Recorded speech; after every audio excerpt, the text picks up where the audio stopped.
Hi, welcome back to my garden. My name is Steph if you're new, and if you are returning to my channel, thank you so much for watching my videos and just seeing what I'm doing out in my garden. So today, as you can tell, the sun is coming out quick. It's gonna be another warm week, just like last week was extremely hot, very hot for March. So I'm pretty sure we're not gonna get a nice cool breezy spring. We are going to get a warm spring. So I need to switch out my beds with all of my seedlings that are good and ready to go. So my tomatoes, I have already planted a lot of my tomatoes, especially the ones that were just like overgrown in the containers, like my determinants and my dwarfs. Those got into some of my beds. I still have a few other raised beds that I need to fill. So today, right behind me, I'm going to actually switch over this whole bed. All of the sugar snap peas that are growing along this arch, I'm gonna harvest all of them because I love them. I've been snacking on, sorry, I don't know if you can hear, but there's some planes. We live by a military base, you know. We support, and things happen, and so the plane's coming by. But let me just show you over here. We'll just take a little break. Tell you a little brief what my plan and my goal is for today in the garden. I'm going to be planting and switching over this side of the bed. All of the sugar snap peas I'm going to harvest. I have 3 broccoli heads, purple broccoli heads, that I'm going to harvest as well. They're not as large as I wanted them, but I'm happy that I was even successful with growing them. It's just the weather's getting way too hot. If I had like maybe a couple more weeks of cool weather, I think they would have gotten bigger and I would have been able to get a little bit of a side shoots here and there on a couple of them, but I'm just happy that I have them. I will start the same variety for fall, but that's, I can't even think about stuff like that right now when I have so many other plants to plant and start. So I'm going to take down all of these sugar snap peas after I harvest them. All the vines will be gone. I have 3 indeterminate tomatoes on this side of the arch. I grew indeterminate on this arch last year and it worked really well. So I'm going to stick to what worked well last year, and hopefully I get the amount of tomatoes that I got last year. So I have 3 that are going to go in that side of the bed. Hopefully I have some more herbs that I can put in. I think I might put some basil on the back or in between the tomatoes. The birds, if you watch any of my videos or if you're new, I'm so sorry for always talking about the birds. But the birds just eat all of my herbs. They ate down my Genovese Italian basil to the nubs. And I'm like, they didn't even leave the center leaf so it can like start growing again. Nothing. It's a stick. Nothing. I'm like, what that? Luckily, I document what I plant, and I try to put tags, and I put in my gardening journal what they were, because I wouldn't have known what basil that was. But I think they don't like the spicy basil, and they don't like the Tulsi basil, I think, because those have been still having its leaves. There's some chewed on them, but the large leaf, and I'm sorry, I'm looking at the birds right now. The large leaf basil ate it up. They ate it up. The Genovese basil, nubs. So I'm trying to put them where they don't have easy access. And, I have read, put bird feeders, and I have done that. It was the same thing last year. I had no bird feeders last year, and I still had the same problem, but they would stop. Well, I would say they stopped as much of the eating of the herbs and picking out the fruit once the plants got a good amount of size. So once the tomatoes were of a certain height, they would leave those alone. Once my eggplant or my pepper plants, they would leave those alone. Once they got to a good maturity size, then they would stop munching on them. I think the basil too, but I can put netting out, but it's in every bed. Like they're attacking every every bed. So I'm like, okay, do I just keep growing basil in corners and like put a little bit of netting there and wait till they get bigger? Because I really do love basil when it does start flowering, and I know that's going to seed and it changes the taste of the basil. But like cinnamon basil, you want those aromatic flowers and they're so beautiful. But at this rate, they're not. I'm never gonna get them, and I'm using some of them as bouquets, so I might have to put some of the cinnamon basil and the lemon basil, the ones where I do want those flowers to come from those basil plants, I might have to put on the side yard and then just put netting there. And just, it is what it is. Gardening's life for me. It's just like these birds, and I feed them every day. Me and my husband would come out. We're like, "Oh, did you feed the birds? Did you feed the birds?" I said, "I'm feeding the birds. We have to buy a bag all the time." So, okay, I digress. So anyway, so let's let's go back to this bed.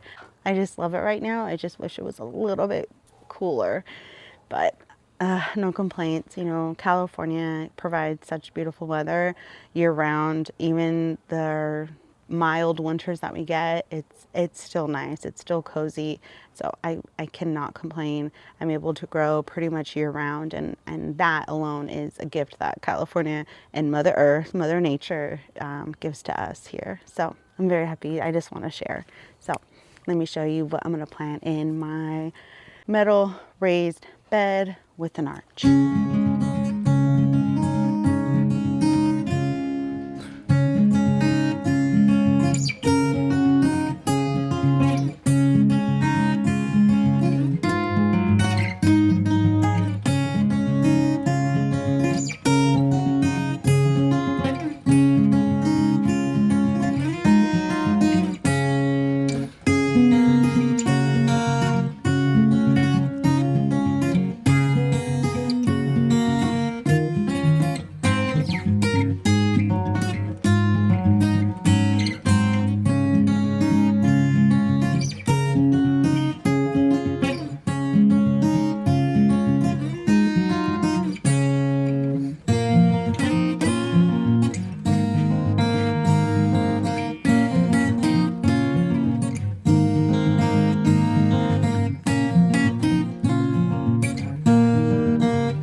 Okay, so hopefully you can, ow. Okay, so hopefully you can see what I'm doing. There's oh, let me move this over. So there's this arch still that I have. I will probably most likely grow cucumbers along this. Again, it went well last year, so, and these, if you do use them, when they're being in the sun constantly, they do break. So I do try not to be as wasteful with them, but I do like how I can just tie it on the end with some string, and I can loosen it up, hold it onto the metal part of the bed, and then that's what my cucumbers grow up on. But right now they're not being used, so I'm just gonna put them up. So this one is Matt's Wild Cherry. It was the first time growing it last year, and it was super prolific. We really liked it, and on top of that, my husband's name is Matt, so we just, yeah, I do like getting varieties that have names of people or loved ones. I think it's kind of cute. but this one is super prolific. Let me move it. You can see it's already trying to grow flowers. So I'm gonna keep those on. I will probably remove these lower ones. This tomato grows crazy. It's Matt's wild cherry, and that is no lie. It grows so big and just unruly. So it is good that if you do have a trellis for it, even that I was cutting it back. So I'm going to use, I usually for all of my seed starters that I'm going, like seedlings that I'm putting in the ground or a container, I usually put Sure Start just because it has certain microbes that is good for the roots. So this one is I always use, but this one I will say is also a good choice. Again, if you have anything that is saying for like tomatoes or vegetables or anything fruiting, because you know tomatoes are going to grow fruits, is a good fertilizer. But you can really use what you have. I had sometimes, like when I only had a flour fertilizer, I used it too. All you're really looking for is these numbers. NPK is the nitrogen, potassium, phosphorus, and I could have, no, it's phosphorus, then potassium, and the nitrogen is the first number, and that's going to help the plant get all the green, so it's going to help it photosynthesize from the sun. And the NP, the phosphorus, is going to help it for the roots and for growing the fruit on the plant. So typically anything that's fruiting is going to have a high number here on that second number, and then the potassium at the end of the number, that's going to help with the overall health of the plant. So as long as I use also fish fertilizer, the liquid kind, like during season. I definitely use liquid fertilizer, and that one's a really low one. I think it's like 211 maybe, or 111, something like that. It's low, but whatever fertilizer you have, it's always good to just help the little guy, even though this one's already so big. So I'm gonna grow 3 indeterminate tomatoes here. So I am just going to space them one kind of, these two will be in the same section because I have this metal rod that is supporting the bed. So I'm just gonna go in. I am gonna try to bury this a little bit deeper, and all of these nodes that you see here that I had the leaves taken off, typically what they say with tomatoes is that it will start growing roots all along the line of anything that's in the soil. So as you can tell, I waited probably too long. This is a very small container for this big plant.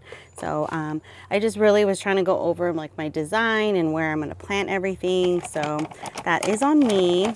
So I am going to probably go, no, I'm going to stick to what I know. I'm going to go with Sure Start first, and then I'll probably will go later on in the season and use the tomato fertilizer.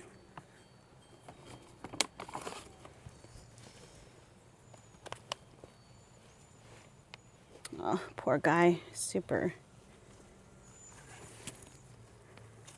thirsty for some more soil. Okay. Yeah, he's already touching the top.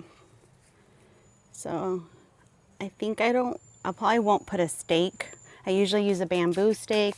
Last year I had these plastic green trellis that I had with them, and then I had the tomatoes further back, but I noticed there was it was a lot of, the tomato had to bend towards the arch, and I'm like, okay, why didn't I just put the tomato closer to the arch? So this year, that was a trial, and so this year I'm going to do it a little bit different with making sure that these tomatoes are a little bit closer to the arch, just because that is going to be their support. And then later on in the season, I removed all of the bamboo stakes because I didn't need them. This one, Cherokee Purple. This guy here, we had it last year. I had it in a different spot. So I'm hopeful that growing it here, we will have more production out of this guy. The Cherokee Purple, it was my husband's favorite. I liked it too. I would say I loved it as well, but he really liked this one. These and his Matt's Wild Cherry he liked, but for a dark purple tomato, he really liked the Cherokee Purple. I wasn't gonna grow it because it just did not produce well. I feel like if I'm gonna give a good amount of space, we only have so many beds. And if I'm gonna give a tomato a space, I wanna, enjoy it, but how are you gonna enjoy it with just 2 tomatoes? I think we got 3. And with him having one, me having one, and then my sister had one. So really, 3 tomatoes for 1 tomato. 3 tomatoes off of 1 plant. I don't know about that. That's just not productive to me. Someone else might think like, hey, it's the best tomato. I love it. This is the only time I can grow my favorite tomato, because you can't buy it at a store, because I don't know what store, what grocery store will sell a Cherokee Purple. But yeah, so it's these are the decisions I feel like are so hard for me every season, like of what to grow. This takes the hardest time of like, what am I going to plant? What do I want? What do I see? What's our goals this season? Is it just to produce food because food's so expensive? Everything's rising. It's a lot to think about, and, giving space in a garden. See, and look at that. It was so root bound. I had tried to up pot it, and just being in a bigger container for a little bit, there's some new growth, some new white roots, and that is good. I'm going to take some of those tree leaves out of there, but it was root bound, and that is just meaning the roots are just going in circles, or there's no more soil and the roots are just keep going and going. So all those white roots that are poking out, the tomato was growing more of. So it didn't get a disease or anything like that. It was just the production of it. I'm like, we only got 3, and I can probably complain about that. They were the most delicious though. Okay, sorry, I know I already put some in, but I mixed it all around too much. And I do want some people say, it's good to mix the fertilizer in there and then put your plant in, but I do like, for the Sure Start, I do like it to touch a little bit of the plant, of the roots of the plant.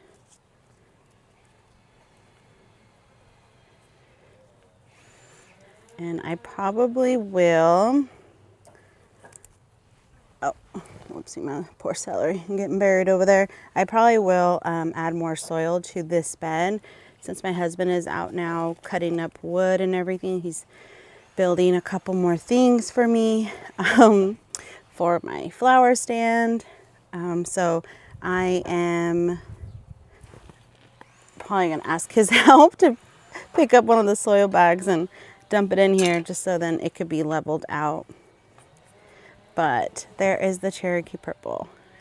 And I know I didn't say great things. All I said, it wasn't productive, but it was a definitely delicious tomato. We wanted more. And so hopeful that it's over here. This area does get a little bit more sun. It'll get more support. And I did start it later last season than now. Like, I don't even think I started the seeds at this point. So it could have been me. That could have been all my fault. So this, guys, this will be the 3rd tomato in this bed here, the 3rd indeterminate tomato. I'm still debating on if I'm going to put anything on the back end. Right now I have some bulbing onions, very small bulbing onions, nothing like, I don't even know, like little, I don't want to say saladette, that's for tomatoes, but little poquito onions back there.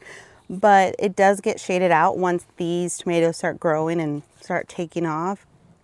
So I was going to put a dwarf tomato back there, but I don't think so. And I do have the celery still in the middle. What I think I might do is probably put maybe some more herbs back here, more basil, because it does get sun, and maybe being back here, the birds won't get it. But I don't know. The birds be getting everything. Okay, so this guy is the mortgage lifter. I am so excited for this one. This one I wanted to start last year, but I didn't buy the seeds, and I just had to put my foot down to myself and said no more seeds, because I had to just make decisions last season, and what I had is what I put in the ground. So my fennel back here is just getting unruly. Oh, hi spider. Okay. So this guy, the mortgage lifter, he is supposed to have, and I'll probably insert pictures for each one of these, because I don't think I did it justice explaining each one. But the mortgage lifter is going to be a big red slicing tomato, which I'm super excited. I believe the name behind it, it was like, because it's an heirloom tomato, that back in the day you would get so many tomatoes from it that it can, you know, pay for your mortgage or something like that. I love the heirloom tomatoes, or any heirloom vegetable that has a backstory. These tomatoes always have a backstory, the heirloom ones, and I love it. So I have to make a decision. I didn't know which one to keep because of, you know, I grew a couple of each variety, and then I usually just see which one's the, you know, the most strongest one. So I typically will make sure, like if it's a stem, all of them were just all crooked and going each way. So there was no stem that was straight and super sturdy. So I do try to make sure the stem, oh see, this one feels a little too bent and feels flattened. So maybe this one was flat. So that's how I determine like which seedling to pick. It's kind of like you have to pick which one looks the best. Sometimes people just grab it and place it in, but since I don't really have the ability to just start over or take the time to then reseed and everything, I really want to have this tomato. So I will try to make sure, okay, is there anything looking like disease on the plant? Okay, no, okay.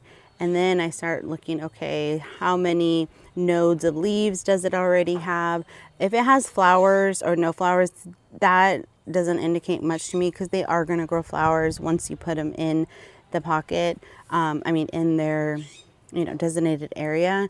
But I'm more or less looking if there's anything that looks like a disease, or if there's anything to the stem that may cause a disease, like a crack or a split down. So I'm probably going to grab this biggie over here. And this one I am really excited to, because this one is a new one for us to try this year. So I'm excited. I'm excited just to eat all the tomatoes again. I love tomatoes. It's just so, I don't know, especially fresh eating them. There's just nothing like it. People, you know, maybe like, hey, it tastes like a tomato. A tomato's a tomato. But, or if you hear that our AC just kicked on, and I'm right by the AC, so sorry. But I'm so excited just to start growing again. And I guess essentially I never stopped growing, but growing these warm, loving plants and crops, it's just, yeah, I'm just really excited for this season. So let's see if this will come out. Yeah. So I'm gonna not plant this guy. Let me put him over here. I doubt I have any room else in my garden to place him, which is very sad. So let me see, I might put him this way. Yeah.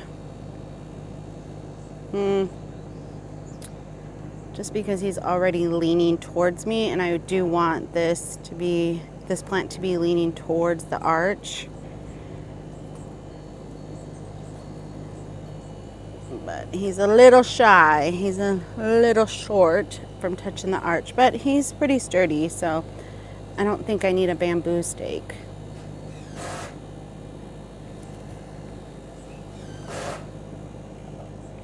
Yeah, I feel like that's good. I'll probably come back in and give them all different name tags, just an updated one, and then the date today of when I put them in. I do try to, at least I do in my journal, my gardening journal, write down the day I plant in certain tomatoes and peppers, just because then I can go back and say like, okay, the package of the seed says it should produce within this range, and then so then I have a general idea too of like when I should be expecting to start producing, because that might change of when I start seeds, when I don't start, all of the trajectory of planning can change just with when you're harvesting, or when you finally get the time to, or how long your growing time is in your zone. But I'm so excited. I'm very, very excited. So I will add in pictures of when I planted each one, of the variety and what it will look like. I'm so excited. Okay, so before I put a layer of straw mulch on top of this bed, I am gonna go in with these. This is a pack that I bought off of Amazon last year, and there is a good amount still. There's about that much of seeds. It is a mixed blend. It's Petite French Marigold seeds. I've been already tucking them in throughout my containers and garden beds, and they've still been germinating. I do like all of the different colors. I'm not particular. As long as it's a French marigold, I will grow it throughout any bed. They do say this is a good companion plant for deterring pests. I don't know if it works or doesn't. I know that last summer in spring season, I didn't have a crazy amount of infestations of certain pests. But I also had marigolds everywhere. And when they do die, or they're just spent of the marigold, like the flower itself, if it's just spent, it doesn't look good. And if it's not diseased, I will chop it up and then just tuck it back into the soil to allowing it break down and cause, just creating organic matter back into the soil.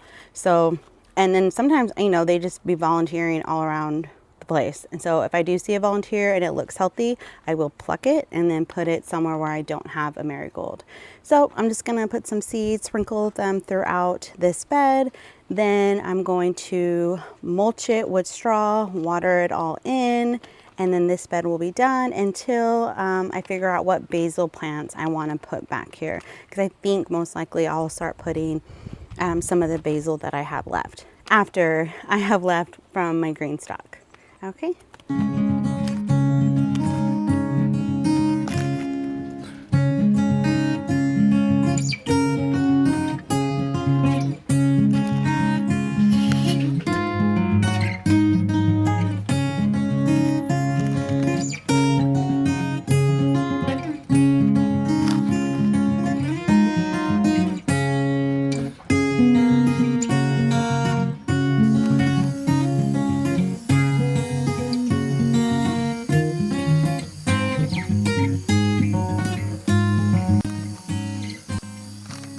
Okay, I think that will be it for today in my garden.